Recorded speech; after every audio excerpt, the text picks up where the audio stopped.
active. I'm looking for the scene to have a strong viewpoint. I'm looking for it to be concrete. And I'm looking for it to be non-flabby, meaning that you've cut out the repetitive language. You've cut out the, you've trimmed down basically anything that doesn't need to be there and left the stuff that does need to be there. You've taken out the passive voice. You've made your descriptions more concrete. There should be an E on that. But, you know, there was a great example in the writing group today. I hope whoever it was doesn't mind me showing it, where they said, you know, what was the pain coursed through their brain, or what was it, something like that? One of yours, was it Aaron's? Yeah, it was yours. And know what? We all write sentences like that in first drafts, and we all have them in last drafts sometimes. But what you know, a scene where they say, you know, pain coursed through him, instead saying, you know, he moved his arm and winced in pain. Those, one is more concrete. We can see an image to it. The other is an abstraction. Pain is coursing, okay, but let's do something. All right, let's have active, strong viewpoints, concrete language, non-flabby scenes. That's what's going to shine in this writing, because I can't give you a ton of advice on overarching plots and things like that, okay? This is what I'll be looking for. Now, as I've said before, this is an elective class with a lot of you being upperclassmen. I'm not gonna you know, stomp your face in the ground grade-wise. If you've done what I've told you to do, if you have come every week, read your submissions, you hit your 30,000 words, you're going to be just fine, okay? If your submission is really terrible, you might get an A- instead of an A. But your grade is mostly on self-discipline and doing the things that I told you to do, all right? It's easy to get a good grade in this class if you're willing. Well, it's simple to get a good grade in this class. How about that? Do the writing, give the feedback, do your reading, and then your grade, your final I will grade qualitatively, but since most of your grade is built up based on doing the stuff, it's you know, as long as you're not dreadful, you'll be fine. Even if there's no one in this class that's dreadful, so you'll be fine as long as you are actually doing a revision of it. If I can look back at your original scene and say, hey, they put some effort into polishing this, they're getting better, you're going to be fine. Okay. All righty. So this week is your week to launch me off into whatever random direction you would like me to go in. If you don't have questions for me, then I'll have to pick something boring and talk about that instead, like grammar. Yes, grammar.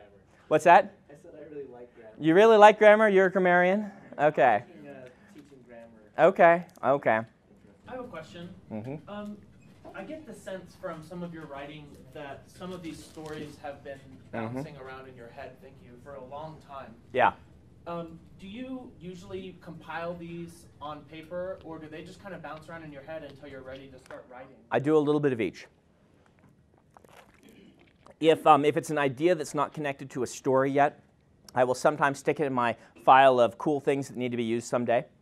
Others are so cool to me, they just keep bouncing around and never need to be added to that file, particularly if a novel is forming. Sometimes when a novel just suddenly comes together, that's when I sit down and write it. I often explain novels as made up of different pieces that have been bouncing around in my head long enough to interact with one another in an interesting way. But other times, you know, a lot of times books come from me saying, wow, I really love this type of story. I want to do some of those someday. And I sit thinking for years on what's a take on that story that I can do that will be cool? What's a take on that story that will... And when something comes to me, I open up a new thing I call a book guide, and I start writing down plot, setting, characters, just so I have that when I want it. Fleshed out. Yeah, and I just write down whatever I have. So for me, a new book is plot. I open up a new Word file, name the book something. It doesn't have to be the final title. And then I write plot, setting, character. I make each of those in Microsoft Word heading number 1, or whatever it is, outline level 1. And then I go from there. Put in whatever I've thought of. If it's just a brainstorming document like this, I'll just list down all the things I have under those, and I won't organize them in any way. For character, it's just going to be character concepts, conflicts usually, or professions, or an emotional temperament. For setting, it's going to be an interesting magic or visual piece. And for plot, it's going to be, a moment I've imagined, one of those scenes that are important. Follow-up question, this is going to be really subjective. When do you know when it's time to start on that idea? It's a good question. When I either have a contract saying this needs to be in by this time, or when I'm excited about it. And oftentimes when I get done with a novel, and it's time for me to do a breather novel, I generally do a breather novel between projects. Whichever one I happen to be most excited about at that moment is the one I write.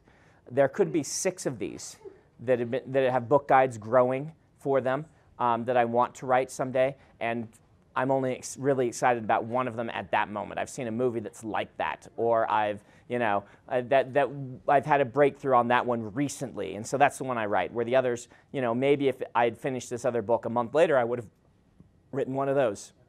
That goes for breather novels. I'm much more conscious on the mainline books, the Mistborn books, the Stormlight books. Those are kind of always there. Yeah, that's kind of like, that's the spine, that's the backbone of what I wanted my career to be, are those 2 series and the Dragonsteel series. And everything else is kind of, sides to that is breathers between doing those stories.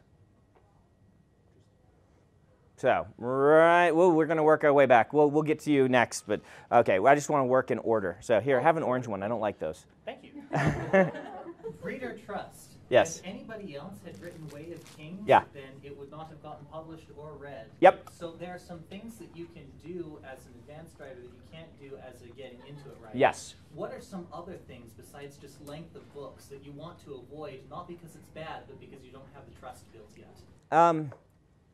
Promise of a big series, I would say. And any of these can be broken.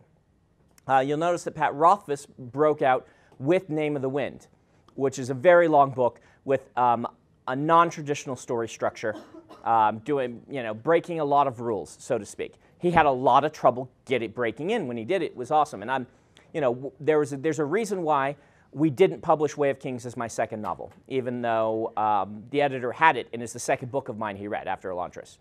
And it's because of these things. I felt the readers needed to trust me first. So length of book. The other thing is learning curve. Way of Kings has a kick to the face learning curve.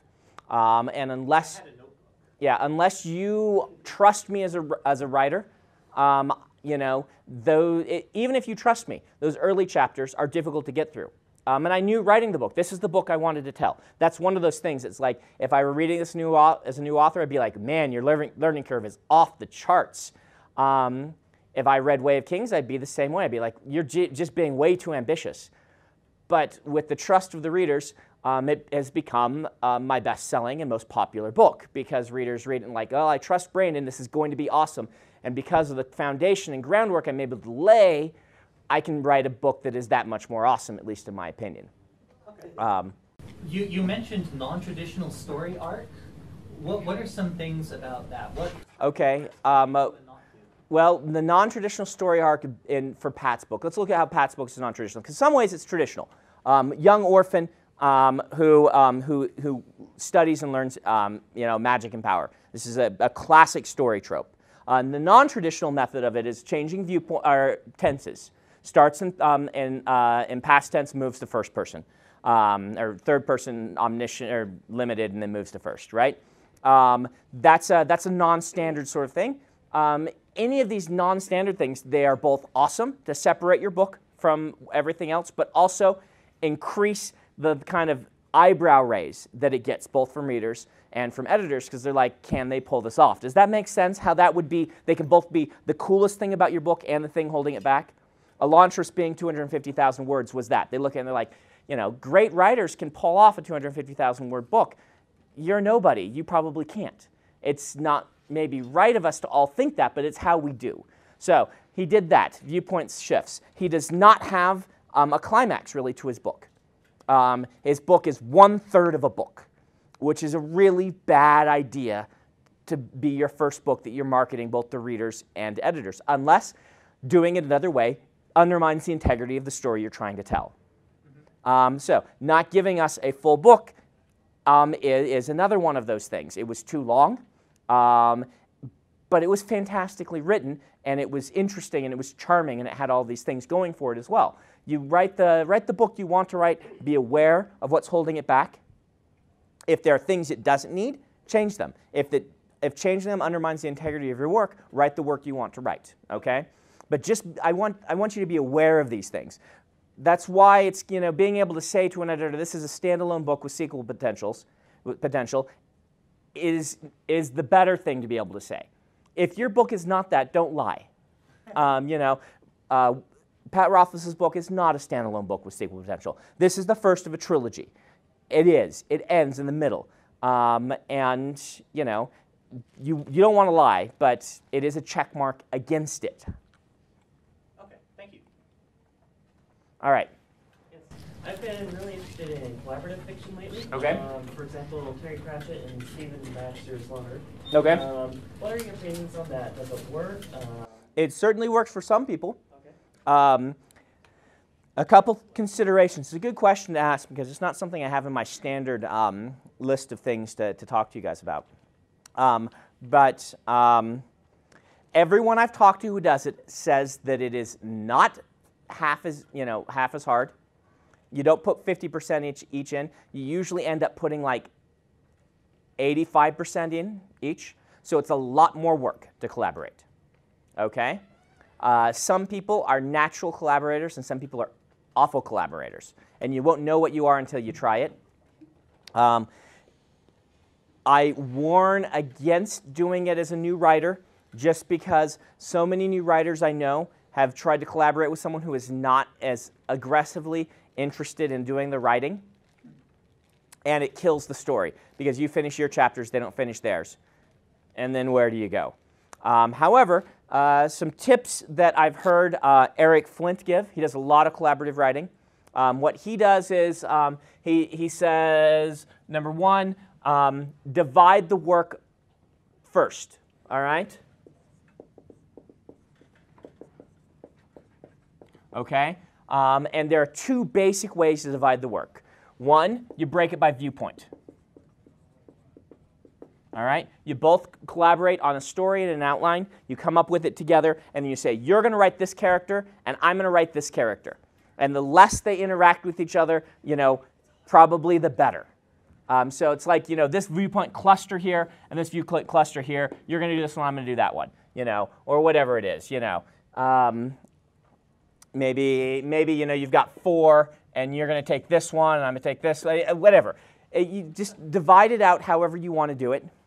But try and give each person their own scope to write with. The other thing, and this is honestly the way that almost all collaborations I know of work, Tracy and Margaret said this is how they work. Eric, this is the way that he does most of it, is one person comes up with the outline and the world building and all of that stuff. That looks like a cue. And then the other person does the writing. I was thinking about how having collaborative writing, writing, might end up with such contrasting styles in writing that it would be jarring. And if you did 2 different viewpoints of 2 very different characters, that could actually be an advantage because the characters feel so distinctive. However, it could also be jarring. And so this is how most of it is done. And then this person then does the revisions. And usually, in most cases, this person is doing a little bit more work, maybe, depending, but it kind of balances out. A lot of times, when it's the veteran author and the new writer relationship, that happens a lot with Eric Flint. Eric comes out with the outline and the world building, gives it to the new writer who writes the book, and then Eric does the draft of it. This is kind of how Bain approaches a lot of things. That sounds like it could work better because back in high school I wrote like a viewpoint where we collaborative fiction with her, but we took turns after every few paragraphs we'd switch off the characters. And that's just hard to rewrite, so it's really consistent from one viewpoint for a chapter or 2 or something like that. One thing that has happened that's kind of interesting, that if you like collaborative fiction should be fun to you, is Malazan. Has anyone read Malazan? Stephen Erickson. Have you read the other Malazan books not written by Stephen Erickson? they world built this together, apparently, he and someone else, and they both, to make a role-playing game, and they both had a handshake on, both of us can write in this world. And so they both write Malazan books, and you know, they just did the world building together, which has actually been effective for them. So they publish separate. They publish. No. It's not in the same series. They're not in the same series. They are in the same world, taking place with completely different characters in different places, referencing sometimes one another and stuff like that. But kind of like Forgotten Realms, but owned just by a couple of people. That's the only one I know of. What's that? You said rather than all of Wizards by Yes. So. Who was that published through? It started in the UK, I believe. Tor has them here. But I don't think Tor jumped on the bandwagon late on those after they were a big hit in the UK. So the editor in the UK is the one that you would want to, Jim Mintz was the editor at Tor before he left to go to Baen, and I think Eric Robb is the editor now at Tor, but I'm not sure. You'd have. Oh yeah, she did one. Was it Sorcery and Cecilia? Yes. Yeah, and that was epistolary first person. Would you remember when I talked about that? Go back to your notes, where they were writing letters back and forth to each other, and they would each write the letters, and I think they actually mailed the letters to each other. The authors did, and then would get them as the character and write a response, and then the whole book is just the letters. It's a fantastic book, but yeah. I'm not 100% sure that that's how it came from, but it feels like that, so yeah. Okay. If you are really thinking about writing books in a bunch of different genres, is it worthwhile to try and look for like a really big publisher who will cover multiple genres, or to market each book? I would market each book. To a specific. Just you know, whatever. Don't cross anyone off your list. They'll start at the top and work down. And it may be that you want to have the same publisher. One thing breaks out and they want to buy the other stuff too. Maybe not. So don't. I would just not cross anything off your list. All right, we're gonna actually work our way back to Scott. You actually gave these to me, but here you go. Boom! Hey! Oh! I hope I hit the camera light on the lens. That would be awesome. Don't worry, I'm sure these floors are clean. There's only like 1,000 students that pass through every day. Go ahead. So like, when I read like, conflict is like the lifeblood of every story. Yes. Like, what can you do to make that conflict not only overarching, but like in every moment, like there's something the reader feels is at stake. Like, how do you do that? Practice. I mean, this is basically what the whole class has been about. So I can't take 14 hours and tell it to you again. But yes, what you just said is right. And you should practice writing your scenes and saying, what is the tension in the scene? And oftentimes when I'm writing a scene, I'll say, what is the tension here? And you know, it can be something simple. I was writing a scene for Stormlight 2 the other day, and there wasn't enough tension. And so I had to change the scene and change the setting so that I added setting tension. I put them in a cafe where you stand and watch a ice storm coming, and then run it right before it arrives, and run and go hide in this bunker that's that people are loving to do, because now it's all the fad to watch a ice storm almost come kill you. And so there's this tension in the scene of when's it going to be here. We're sitting here chatting, but there's something coming. It just adds a little bit of tension to a scene. The other thing is to keep in mind motivations. What do the characters want, and how are they going about getting it? And that should create some tension. I want this out of this, even if it's conversation. Character motivation is, I need to get this out of this conversation. Can I do it? That adds tension. Okay? So I've been reading Robin Hobb, and one thing I've noticed she does is like, she's just brutal to her characters. Yes. She just like kicks them in the face over and over again. Like, is that a good way? That is a way, and her books I enjoy quite a bit. So she's doing some stuff right. But yes, she is really mean to her characters. Yeah, it can be. It gets a little bit after. Like I read the whole Assassin's first trilogy straight through, and at the end I'm like, ah, I should have taken a break between these. Oh, so.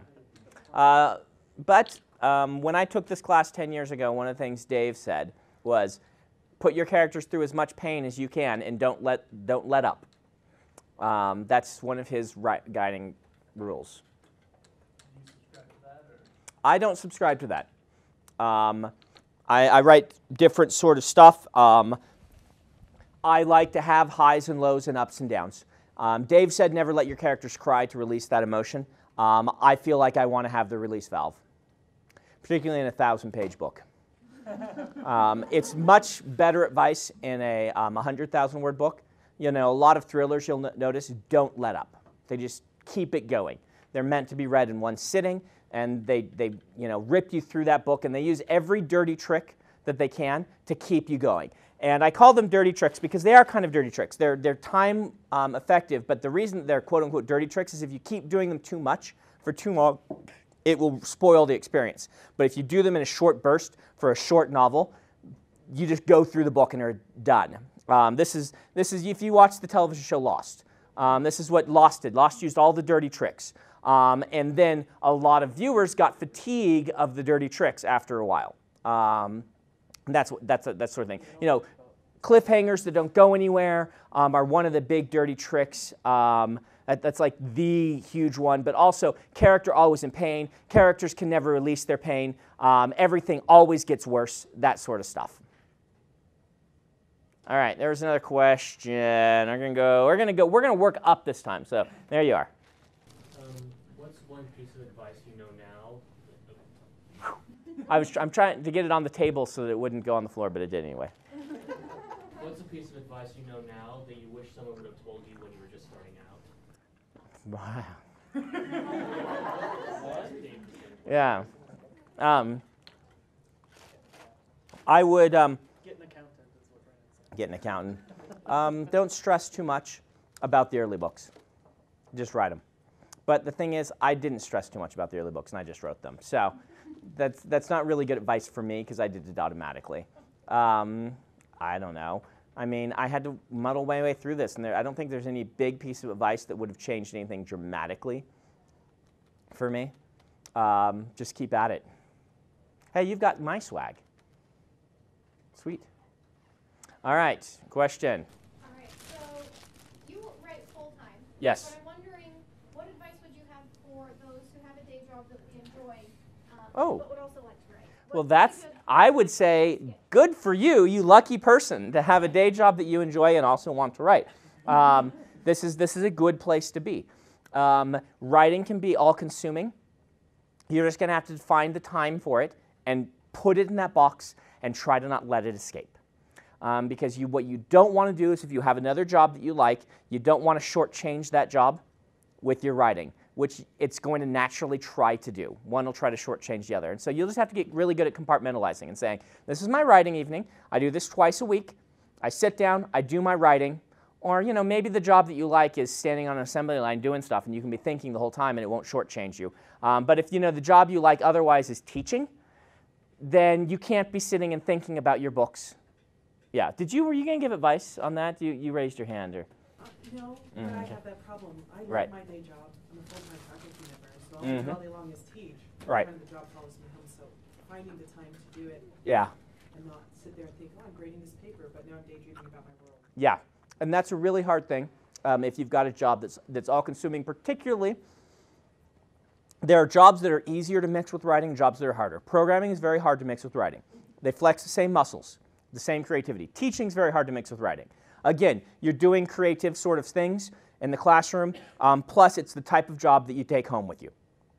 And you have to. What about editing and writing? Editing, you can mix with it. Because usually most editors I know, when they put down the thing they're editing, they can switch to something else. So those do tend, but the best jobs to mix with it are jobs where you are going to be doing something like the best job for a writer, not to learn how to write, but would be something like ditch digging. Because you'd be sitting there digging the ditches, totally physical, and you'd be thinking of your stories, and then you'd be able to go home and write. You would think, oh, that's not a good match for a writer, but it actually is a good match for a writer. Being a sports star, and practicing your free throws and things like that, you can probably, while you're running, cross country, be thinking about your stories and things. And that actually works really well. Programming doesn't, unfortunately. So people I know that are programmers or that have, like Dan, you should talk to Dan about this, Dan Wells. Go to one of his signings and ask him how he did it, because he was a creative writer for New Skin. and for other companies for a while, where he would write their newsletters. And it used the exact same muscles. He'd get home, and he was tired of writing because he'd been writing all day. And he would have to squeeze out a half hour more of storytelling before he went to bed. That's tough. So, compartmentalize. I never had to do it. I've basically only ever been good at this thing, and I'm pretty lucky that it turned out for me, because I would have been awful at pretty much anything else. All right, there was another question right there. I had a question about research for writing. Okay. Occupational research. Yes. Or place research. Yeah. How do you know when you've researched enough? Or how much should you, like, for instance, in Way of Kings, like, yeah. Kaladin's a surgeon. Right. And so you probably. Did I talk to you guys about this? No. I follow the 80% rule, meaning you can usually get yourself 80% of the way there with a relatively minimal expenditure of time. And then the last 20, like, it's like you spend like a few months researching, you can get yourself a lot of the way there, and then the next 10 years is what it takes to get the last 20%. I get myself 80% of the way there, then I find someone who has the 10 years, and I give them the book. We gave Way of Kings to a field surgeon, someone who was trained in field medicine, and said, read this and tell me where I'm going wrong. And there were a couple places, but I got most everything right because, you know, I'd done enough to get it to where I wasn't being embarrassing. And that's what I would strongly recommend to you. Primary sources are very useful. Going and just interviewing somebody, if you know, like Dan was writing a book with a mortician. He said, hey, tell me about what you do. And just recorded it and got a release form and used that sort of thing. Interviewed people. But, you know, do a little bit of research. It actually, you know, get yourself to the point where you don't sound embarrassing and then give it to someone else. I do this a lot with any of my books that has guns. Because guns are one of those things that you can get so wrong so easily, and it can ruin the book for a substantial portion of the readership. And so I know my way around not sounding stupid, but then I give it to a gun reader that I know, gun nut, and he tells me, you know, where I've gone wrong. So I try to get myself 80% of the way there. It's probably more like getting myself 50% of the way there and faking 30% of it, but that's what you do as a writer. I wish more movies would do that. Yeah. Boy, the amount of times that I've gotten, you know, that he's yelled at me for using clip. It's hard to get clip out of your head because everybody uses it. But it's a magazine. You don't. Most guns don't use clips, unless you're in like World War I. Was it II that used clips? Yeah.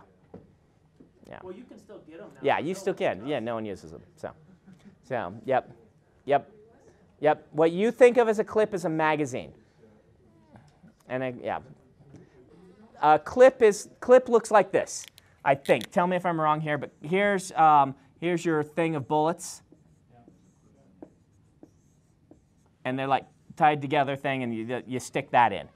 And then you've got your thing right here that's got this and the bullets in it, and spring on the inside. That's a magazine. Clips you feed into an internal box magazine, and the magazine is detachable. Yep. So there you go. Something simple that, you know, most of your readers won't care, but the ones that do care, you'll lose a lot of credibility by doing some things wrong. So I'm actually a descriptivist linguistically. That means that if it's in common usage, then it's right. But there's no excuse. That's not an excuse for kicking people out of your story when it's their field of expertise. One of my personal sort of, this is a personal thing. This isn't a writing advice sort of thing, but it's a personal sort of metaphysical thing is, my job in writing is to present people's viewpoints accurately, my character's viewpoint accurately, particularly when I disagree with them. I think it's the artist's duty to represent, like, one of the things that I hate is when I read a book and there's a character who has my viewpoint and it turns out that they are the straw man who's there to be proven wrong, okay? Drove me crazy about the Da Vinci Code, right? There's a girl who's a theist, she believes in God, and the whole book is about Sophie, you idiot. Sophie, you idiot. Sophie, you idiot. She never presented a real argument. I felt like she was my character and she was there to be an idiot. And I never want to do that to someone, no matter what their creed, their way of seeing the world is. I want to have them say, this character represents me, and they've given the good side of what I would argue. And yes, maybe some of the foibles too, but it's a real representation. That's why I want my gun nuts to use the right word. Where sometimes, yes, gun nut. All I know is you know guns. I don't know if you're Larry Correa, but you know the difference between a clip and a magazine, and you're probably one of like 3 in this classroom. But I want when they read to say, yeah, this guy who's like me, he uses the right language. That's just one of my personal things. I don't go into my writing to teach, really. I go in my writing to tell a good story, and I'll let the characters teach if that's what they want to do. Some of them will, some of them won't. Personal thing. All right, questions? I can't remember if you talked about like how to do a really good bad guy.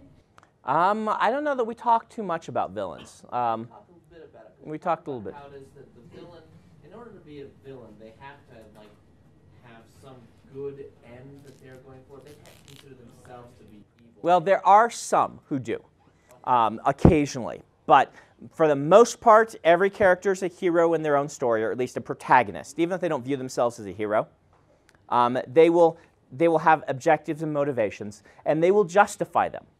99% of the people are going to be justifying what they're doing. Serial killers think they're justified.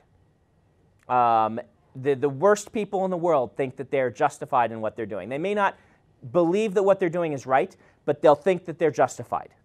They'll have excuses or they'll have justifications. And that's a very important part of writing a strong villain. Now, the other question you're going to ask yourself is what type of villain this is. The best way to make a great villain is to put them at odds with the hero, obviously, the protagonist. They are the stumbling block over which the protagonist can't obtain what it is that they want, so that you put them at odds with one another. But the question is, what type of villain are they? What are their motivations? What do they want? I'm, as a lot of readers, fairly tired of the evil overlord who is evil to be evil. You know, I was on a panel once with the aforementioned Pat Rothfuss, and we were talking about this, the two of us, and I'm like, I'm so tired of villains that want to blow up the world. And he's like, yeah, I know. Like, who's going to really want to do that? That's where all their stuff is. I'm going to blow up all my stuff. You know, but you can create an anarchist like Heath Ledger's Joker, who really did just want to blow stuff up, and that was believable. So there are exceptions to the rule, but most everybody's going to want something. And that sort of thing. Otherwise, you approach them like you would a hero, except you make their motives less pure. They're an antagonist because they're at cross with the protagonist. They're a villain when what they're trying to achieve is a not good thing. I'm trying to work out how to say that, and you may want to decide if it's just an antagonist or an actual villain that you're looking at. I don't know. What do you guys think? Throw out some advice. What makes a good villain, in your opinion? I like when I see a villain that I kind of start rooting for sometimes. Mm-hmm. And it might not be in every single situation, but if anyone's ever seen the movie Heat, I really wanted De Niro to get away at the end. Like, I really wanted him to get away. So I think that's something that gets someone involved. I like villains that, on a certain level, I can, like, understand and even identify with them, such that I find them to be like an enjoyable kind of person to watch and see what they're doing, and I feel like I can kind of see where he's coming from. Right. We'll work our way this way. So right here first. I like a capable villain. Okay. I like one that is actually a very legitimate threat to the hero, and he's actually really good at what he does, like Scar. He's legitimately good, and to be honest, he's a lot more intelligent than Mufasa is, even though he wouldn't make a very good king. Right. And that's one of the things I like in a villain is that. I think when we did our whole list of what makes a sympathetic protagonist, we pointed out that villains usually are going to have 2 of these, but they're going to be missing, the one that makes you actually, well, they can be likable too. It's just the motives are going to be bad motives. So competence, activity. And these sorts of things, yeah. I really like well-defined motivations. I like being able to know why the villains are doing what they're doing, even if I don't necessarily agree with them. Mm-hmm. I really like villains that, well, like everyone else we've said, that they're competent, that they can actually get things done, that they know what they're doing, and that they actually have a master plan. But I also like to have obstacles, not necessarily villains, but obstacles and things maybe working behind the scenes that are more powerful than either the characters can deal with or handle. But that's just a plot structure kind of thing. I don't know. I tend to root for heroes more than villains in stories, even my own I'm writing. Mm-hmm.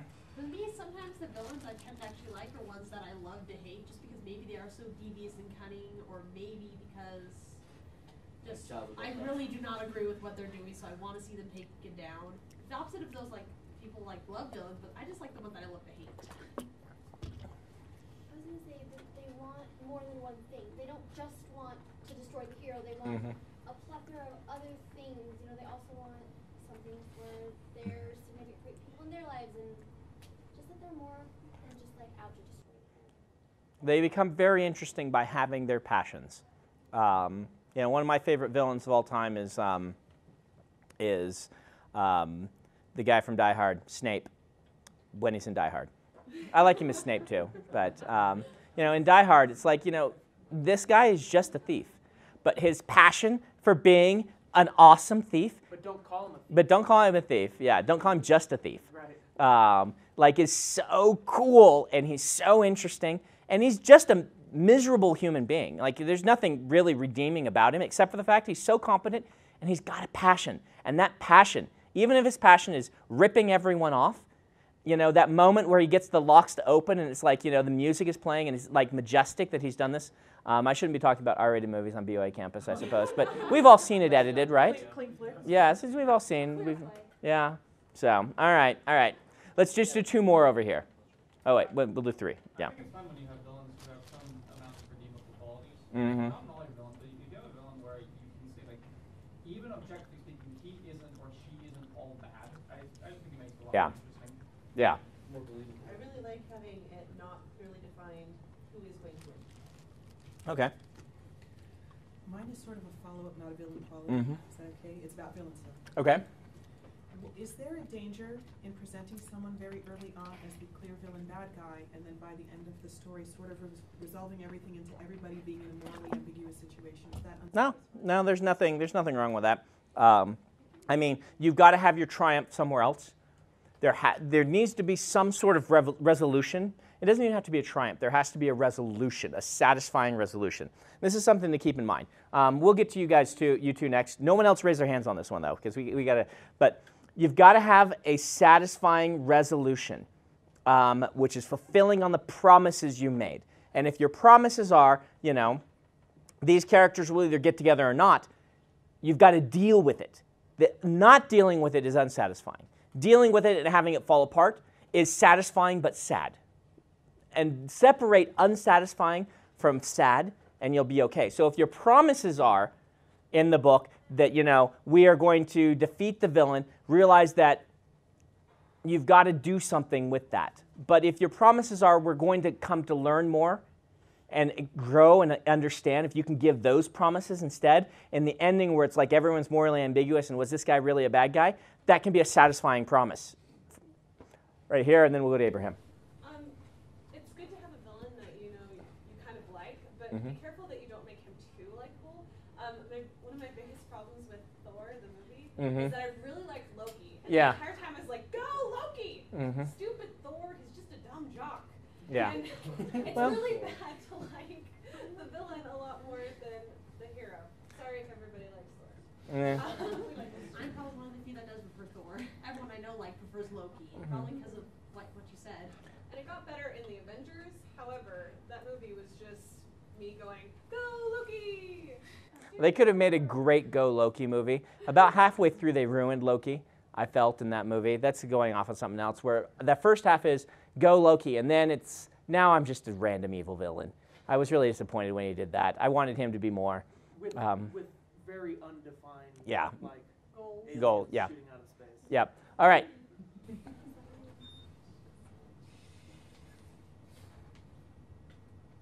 I remember watching a movie called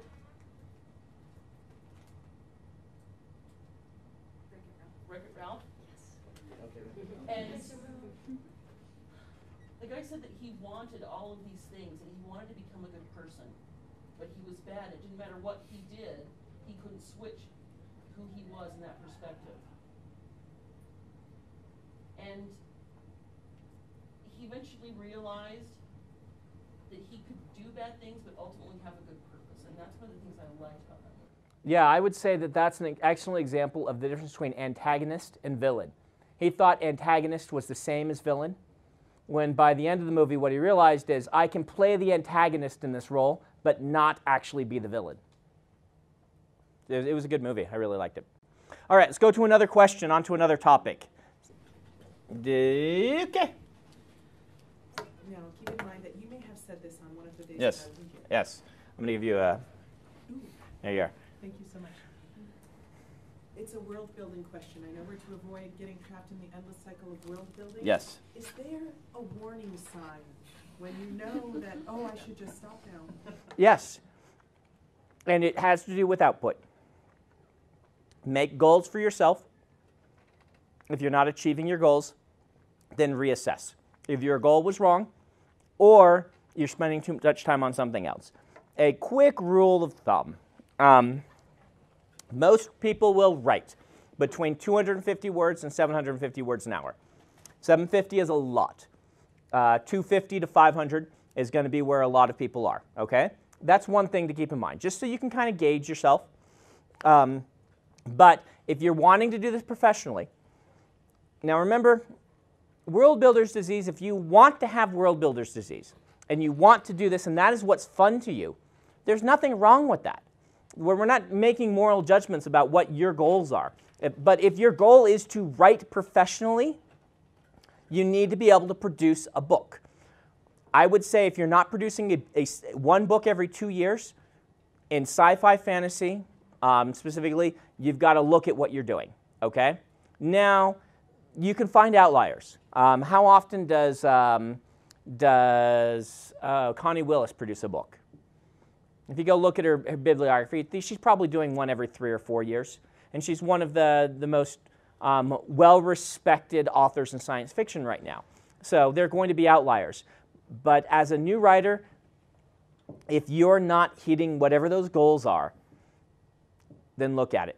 One book every 2 years, I would say is a minimum. Really, you should be shooting for one book a year, depending on the length. Particularly if you're doing 100,000, 120,000 word books, one book a year is pretty good. And then we can break that down. Let's look at what we're doing. So let's say that you are writing, let's say you're writing 500 words an hour. You should be able to get to 500 words an hour, I would say. So 500 words. So, and you're going to shoot for a 120,000 word book. You do. All right, someone who does math, tell me what this is. 1,200 divided by 5. What's that? 240 hours. 240? All right, so you can make a goal on that, 240 hours. 240 divided by 52. Not off the top of my head. What, 5? 5-ish. 5-ish hours? 5-ish hours a week. That's not a huge investment of time. I would assume that if you're taking this class, you can find 5 hours a week to do your writing. So there's a goal for you to go right there. 120,000 word book a year. If you're going to try and write epic fantasy and you're going to be in the 200,000 word range, then perhaps you need to up this and try to shoot for 8 hours a week. Should be fairly doable. If you're serious about this, you should be able to find 8 hours a week. More than 8, I can start to see, that's like, that's getting really troubling, particularly for people who have a 40-hour-a-week job and kids. 8 hours is going to be stretching it. But most people, how much is the average person watching TV a week? 20 hours. Yeah, or playing World of Warcraft or whatever it is that's your personal hobby. So you need to find 8 hours out of that time. Don't take the time from your job, that is your job, or your family, but take the time and say, I'm going to, my leisure time is this. And maybe you just don't have it. But I think 8 hours is pretty reasonable, and you can be writing an epic fantasy every year if you're willing to do that. So I still don't exactly know how word count kind of corresponds to pages, but so how long in some vague page count is 100? In old terms, we thought of 250 words to be a page. That was Courier 12-point double. Nobody uses this anymore, but that was kind of where it was. It was between 200 and 250 a page. Okay. You said Elantris is 250 250,000. Yeah, when we published it, I think it's 212 or something like that. I trimmed a lot in the revisions. So what do you do if your word count is too low and you need to have a higher word count? That is something that very few people run into, but it does happen to about usually about 1 out of 10 people.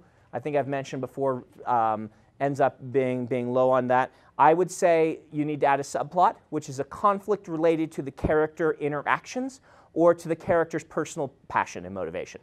For instance, they want to find through the course of this what happened to their father. Or they want to, or you need a relationship plot between these two characters.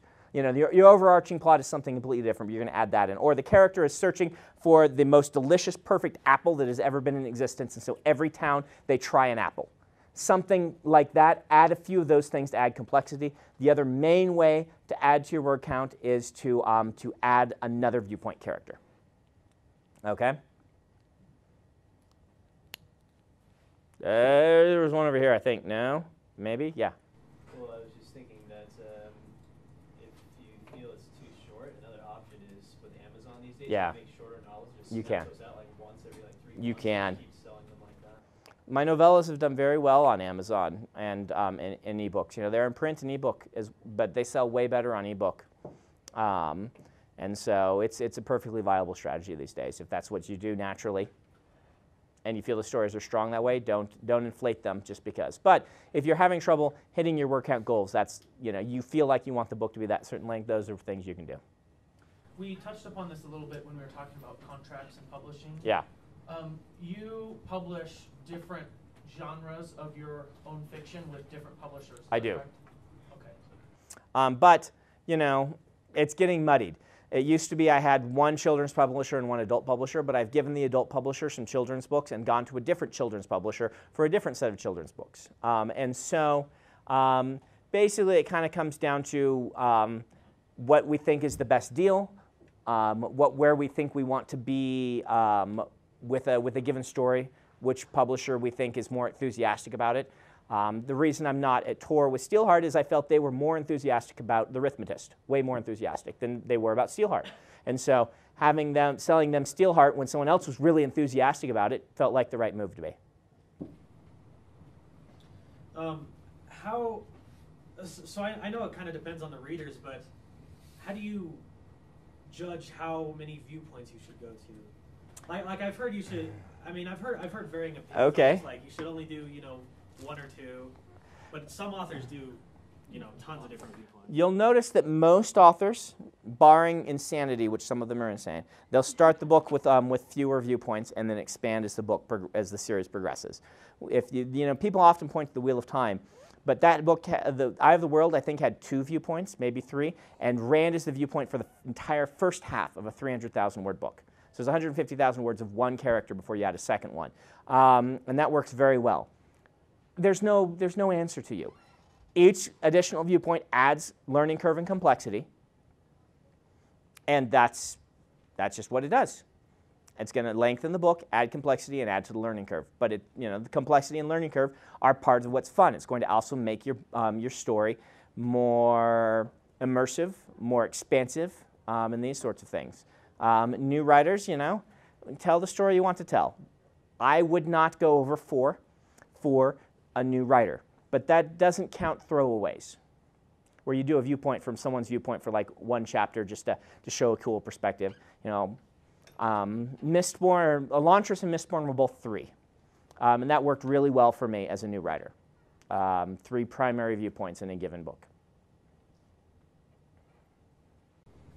Scott. So kind of another question. Like most of us in this class probably aren't going to publish anything ever in our lives. So you've seen lots of writers, inspiring ones. What distinguishes those who go on and actually do publish, especially psychologically? Well, Brian McClellan, who just published, his book is coming out this month, next month, one of my former students. Brian exhibits a lot of the characteristics, and I could have told you all those years ago, he's probably one that's going to make it. His writing was good. There is that. But when I saw him a year later, I asked, what are you working on? And he had finished several books. And when I saw him a few years after that, I saw him at a convention where he was talking to editors and pitching a book I hadn't heard of yet. And then he was there the next year, and he was there the next year.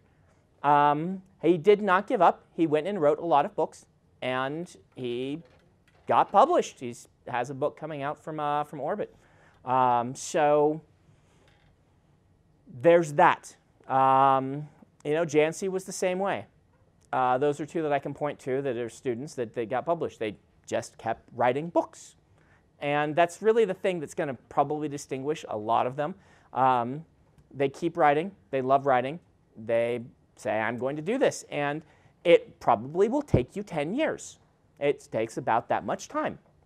If you read Outliers, Malcolm Gladwell's thing about that, or if you hear the 10,000 hours or whatnot, it takes that long to become an expert at something and make it work. The advent of digital publishing, allowing you perhaps to jump a few hurdles, and you're cut in line, so to speak, and get things out faster, might speed that up for some of you.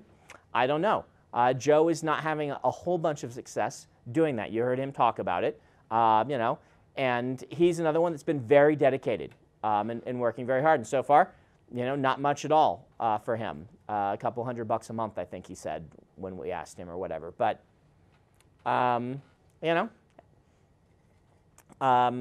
there is an element of luck to this. There is no denying there's an element of luck.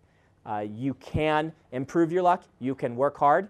You can continually keep writing. I have probably seen more students who had a lot of skill that I would point out and said, this is nearly publishable, who never went on to do anything because they stopped writing, than I've seen, people who got published. That's the thing I see the most.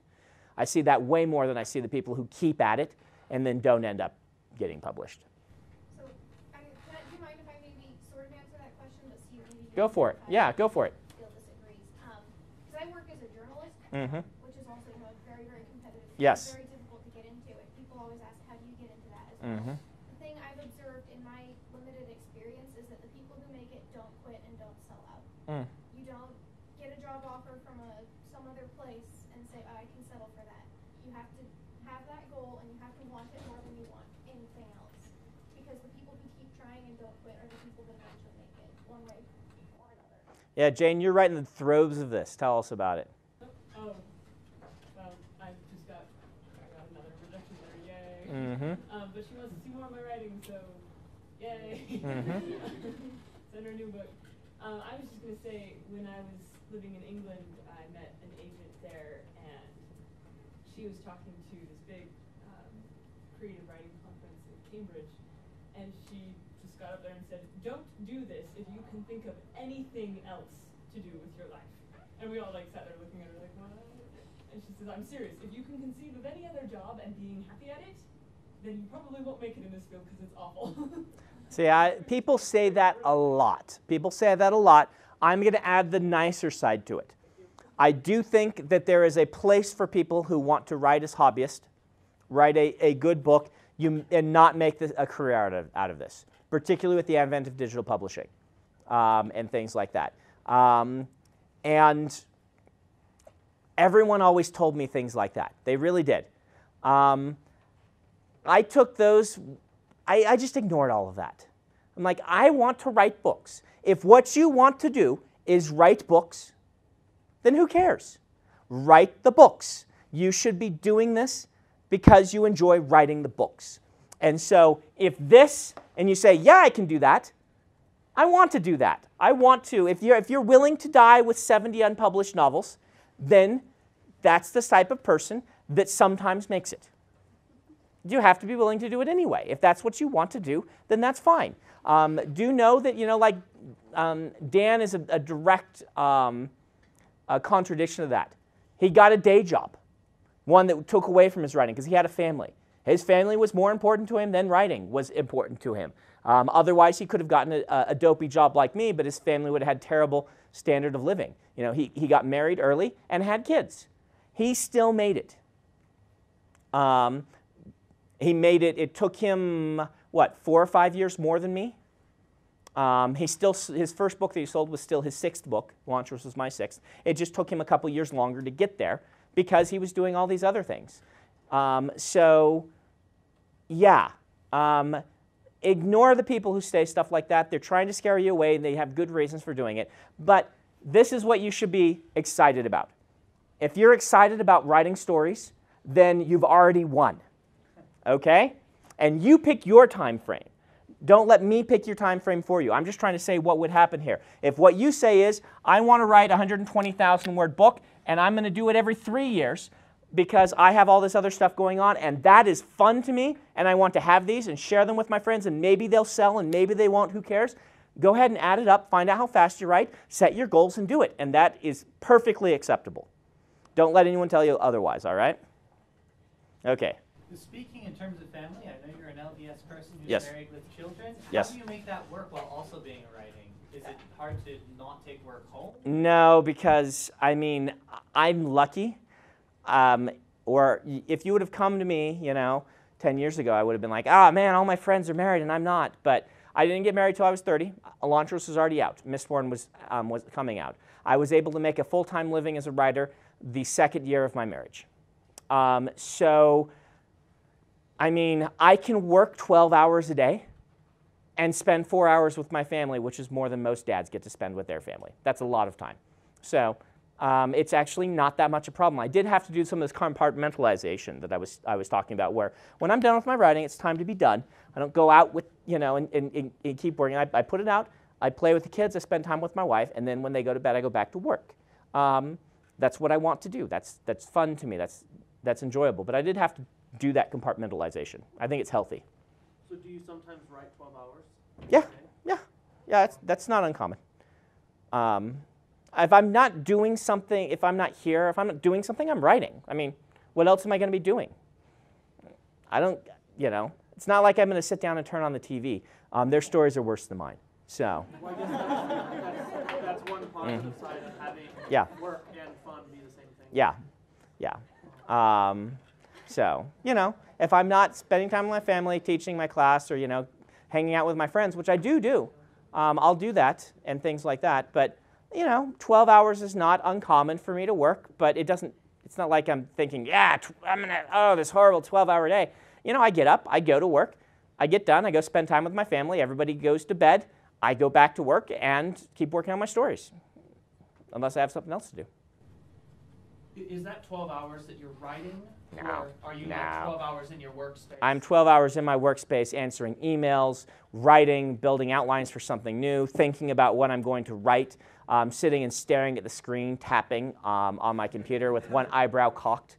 That happens a lot. Stuff like that.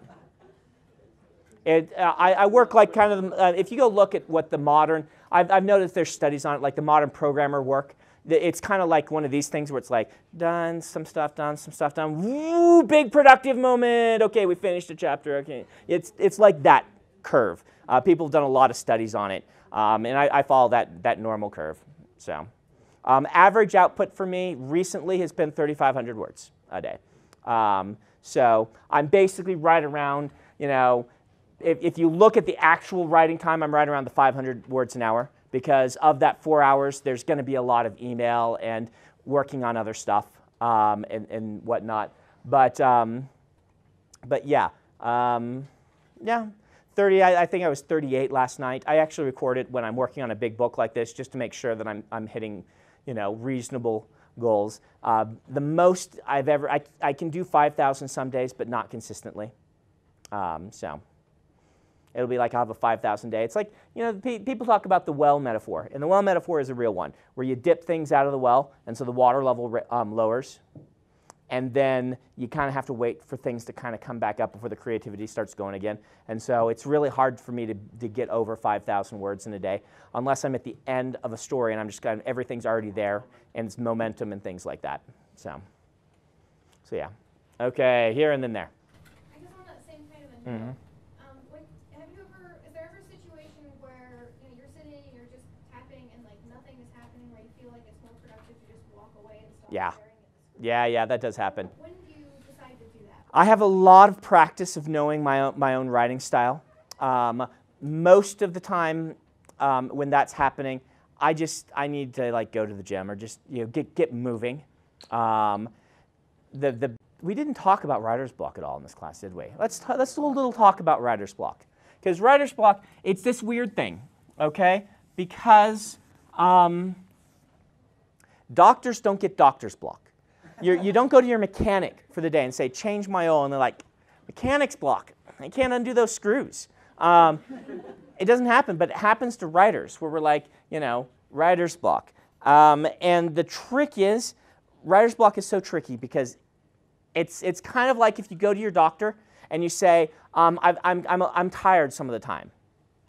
If anyone here has any medical training, that could be like 50 million different things causing that. And you know, it's like, I've got headaches. Oh, great. You know, only one of the most common symptoms for most diseases, you have headaches. It's the same sort of thing with writer's block. And there are a lot of things that could cause writer's block. I can really talk about the ones for me. Usually if I have writer's block, it's one of two things. I haven't planned enough for the scene. Meaning I'm just trying to write the scene off the cuff, and it's not a scene I can write off the cuff. I don't have enough going on. It's like that scene that I was talking about before. There wasn't enough tension in the scene in Stormlight, and I was bored with the scene. I'm like, something's wrong with this scene.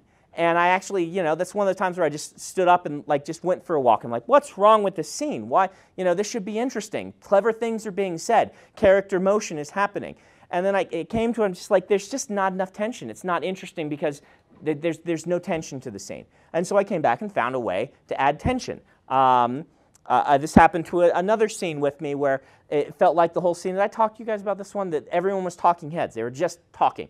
I'm like, there needs to be something going on here. What can I do to make this scene more interesting? And I need to have the characters doing things. I gave one of them a dart gun to blow darts at the wall because they're a hunter.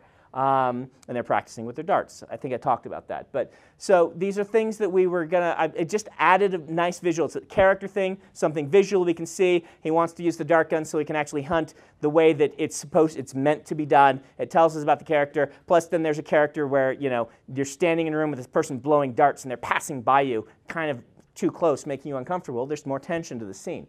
He's not a nice person, so that kind of adds to that tension. So there's just not enough planning. It could be bad mood. This one doesn't happen to me a lot. I'm not a terribly moody person, but it does happen, where just something cruddy has happened in your life, or you've got a cold, or it's allergy season, or something cruddy is happening, and you're just in a bad mood, and you don't want to write. You just want to be lazy, get a bag of Cheetos, and watch Top Gear or something like that, right? And like, let's watch Jeremy Clarkson swear at people, and then I don't know. You're in a bad mood. 3 could be, and this is the hardest one for you guys to adjudicate, is there's a fundamental problem.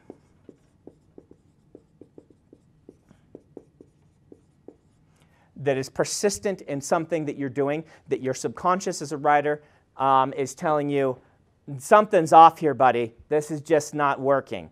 You know, I've talked to you before, writing, you learn to write by instinct. You learn to write like a baseball player hits a baseball.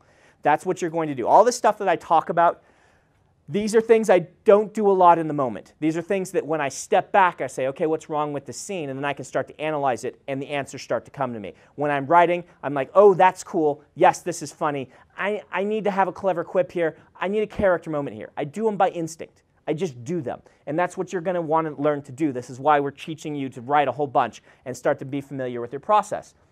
The more familiar with your process you get, the more, when there's a fundamental problem, you will be dissatisfied and you won't be able to put your finger on it.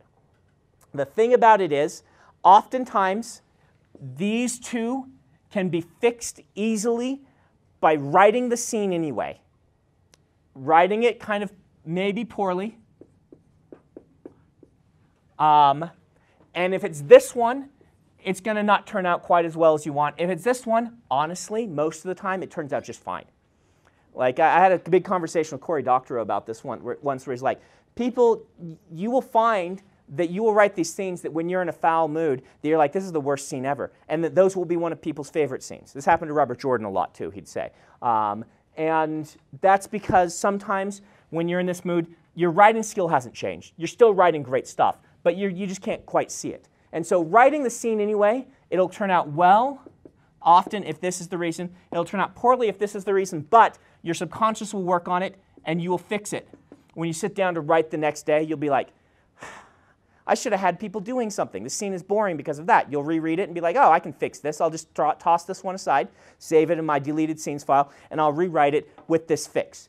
If you don't write it, however, this subconscious fix often won't happen. I can kind of get myself to do it by going for a walk. Maybe you'll be able to. You'll find your methods. But usually, particularly early in my career, even still, this is the thing to do, is start writing that scene poorly. Like when I was writing the scene right at the beginning, I didn't stop after a paragraph. I got like 10 pages in. And I'm like, yeah, what is wrong with this? And having done it poorly, I could then go back and add the change to it. If I hadn't written it, then maybe I wouldn't have been able to do that. The other thing to do is to add some more planning. If a scene isn't working, try a new setting. Try to add more conflict. Do it from a different viewpoint. Something to shake it up a little bit. And you can do this with the planning or things like that. So this is the hard one. And I don't know how to teach you how to fix this, because it's going to come to your instincts as a writer. When this happens with me, it's usually because one of my characters is off. If you remember when I talked to you guys about my process, and I'm talking about individual things to me. This may not work for you, but this is because I've learned my process. I do a lot of planning and pre-writing on my setting, a moderate amount on my plot, and not as much on my character. So for me, because I am discovery writing my characters, 9 times out of 10, if there's a fundamental problem, it's because one of the characters isn't working, because that's the part I haven't planned. I find that planning the characters doesn't work as much for me. They feel too stiff. So this is a necessary evil, but it does mean sometimes I'll get halfway through a book and say, this character is just not working. There's a fundamental problem, and I can't continue writing this character poorly because I'm magnifying the faults of the book. And at that point, I actually go back and I do a revision. It's one of the few times where I'll do a major revision of a book that's not finished, when I have to rip out a character and replace them somehow. I did this with Sazed in Mistborn 3. The character was not working, and I did halfway through the book a complete rip out and rewrite of that character. It happened to Elend in book 2 also. It's something that I have to do sometimes. If you come back to a scene the next day and you're like, oh, this scene isn't very good, I know what I need to do, is it better to do like an entirely new rewrite or to try and edit? That depends on your process. Some people do much better with an entirely new edit. Discovery writers tend to do better with a new edit. Outliners tend to do better with a just fix. But resist the urge to edit too much as you're going. Sometimes you want to fix that scene and just feel like this is awesome. But if you do that 4 times, move on, probably, would be my suggestion. You've mentioned many times in the class your writing group that you Yes. work with often. Mm-hmm. What is the process for you while you're writing a book? Who else reads it? What type of feedback are you looking for? Usually it's sent to my writing group, and it's the type of feedback I talked about in the writing group's time when first week. I want reader response. Where are they bored? Where are they excited? Where are they confused? So no one outside your reading group then really reads it? Not really. My wife's in my reading group. My editor doesn't want to see it usually till it's done. Same with my agent. So. And then when it's done, I'll send it to betas, which are people who read the whole book and give feedback rather than chapter by chapter. And who are those people to you? Friends. Sometimes some of the hardcore fans. You had a question before I didn't get to. So you were saying that in a day writing you're at, say, 35 words. Mm-hmm. How much time do you then spend later just to estimate on editing that? Usually editing is about an equal amount of time to writing for me on a given story. Meaning editing a chapter doesn't take as long as writing it, but editing it the 3 or 4 times of solid edits it's going to need is going to be about an equivalent time. I at least budget that. I can also edit more in a long stream than I can. For instance, that 12 hours, there's 4 hours in there of not writing, probably. Editing, I can do the 12 hours straight through. It's not drawing from a well. As what does Howard call it? Chopping wood and hauling water. It's the stuff that just you can keep doing. For me, that's what the editing is. And so if you add this up, my 3,500 words, I'm usually actually only writing these days about 6 months of the year. Let's see, what would 3,500 times, let's see, someone pull out a calculator. 3,500 words times 5 days a week, because as much as I like to do it 6, I rarely get to 6. So what is that? Come on, calculators, you have computers. Who's got the computer? I need this on a computer because we're gonna multiply it. Okay, and now that's a week. Now times that by 26. 455,000. So that sounds about right. If you look at my writing career, we're at about 450. So that's like an epic fantasy and a shorter book every year. It's about what I do, and then a couple of novellas. And about half my time is spent editing, and I'm hitting around 500,000 words, a little under a year. Probably is a good average. Have you ever scrapped a book? Yep, I have. Why would you do that? What would you do? Lots of these, and I'm not excited about it anymore.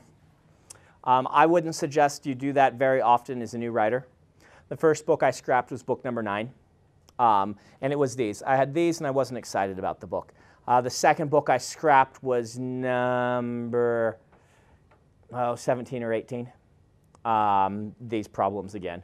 I know enough of my process now to know when I'm just not excited about a book, and it's better to just let it go back into the wood chipper, all the ideas come out, and maybe I'll reuse them later. Book number 9 that I scrapped eventually became Warbreaker when I started over from scratch. I took the good parts of it, and if you read the annotations for Warbreaker, I'll tell you which parts were good and which parts I tossed away. And yeah, one character ended up in Way of Kings. Yeah, Teft, who's Kaladin's buddy. He was originally in book number 9, Mythwalker. Yeah. I know that on your blog you have a section for pre-writing, which is different and distinct from your first draft. What is pre-writing? All the stuff that I've, the outline, the big outline and all that stuff. It's more extensive for something like Way of Kings because I have certain goals in the Stormlight of stuff I need to improve in the wiki before this book will have, like I need to get all the cultures down, or, there's holes in my personal wiki. That's not something you have to worry about so much. It's because I'm writing a 10-book series of 300,000 word plus books that I need to have everything consistent in my internal wiki. When you're writing, how do you save your formats? I mean, do you do chapter, scenes? I just do a chapter, and then I save it in a chapter, chapter whatever, by the character title usually. So I just finished last night, Shalon 3-7. That's section 3, chapter 7 of Shalon's viewpoint. Then I go and I add that to the full file, which is right now called Words of Radiance 0.02 or whatever. It's not finished, so 0.2. And then I save that, and they both go to Dropbox, which is my, rather the old days of now. Then I email it to myself on Gmail, which was my thing first for my backup, and then before that, the save it to 3 disks or whatever. The old days of the atrocious need to now I just save it and it goes to Dropbox. And when it goes to Dropbox, that means that it's then going to go to the other computer, that's the office computer. It's going to go to my assistant's computer. It's going to go to my wife's computer because they're all synced to Dropbox. And so magically, suddenly we have this on the cloud and in 4 places with the click of one button. I don't know why I took so long to start using Dropbox. It is so nice to just never have to worry. It's interesting because my computer now is a dummy terminal, right? I've just moved everything onto that. I could take my laptop and throw it out the window, go walk to Best Buy, buy a new one, push one button, and an hour later it would be basically completely replicated, which is so nice as someone who makes a living off of that thing. So I would strongly suggest some sort of cloud service like that. Whether it be Mozy, they have a very nice service, or it be Dropbox, or whether it be Google's new one, Google Drive. Use something like that and take advantage of it, and have 2 computers that sync to it automatically, and you'll never have to worry about backups. Well, you mentioned earlier sometimes you just discard story ideas because you weren't excited about them anymore. Yeah, persistently not excited. Not a couple of days worth, but a couple of weeks worth of it just not, and having lots of fundamental problems, then like it's going to be, I would have to rewrite this book so much that I should just scrap it and start with a new one.